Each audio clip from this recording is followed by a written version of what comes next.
सबैजनालाई नमस्कार। काङ्ग्रेस फुटेर 36 र 72 सबैले जान्नु भएकै छ होला काङ्ग्रेसका साथीहरूले। अहिले 36हरूले महाधिवेशन नबनाउने भनेछन्। कोही 72का पनि त्यतै मिसिए, कोही 72का मिसिएर राष्ट्रपति पड्काइसके है। अहिले 36, 72, 8, 14, 16 कति कति भइसक्यो होइन। महाधिवेशनबाट काङ्ग्रेस किन भागिरहेको भन्ने कुरा एउटा क्वेसन छ के।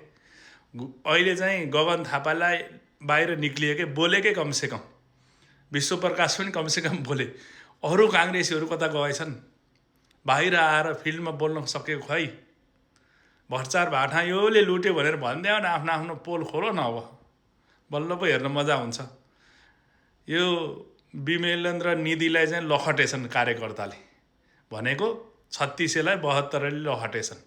यसरी समाज नहसाओ काङ्ग्रेस हो।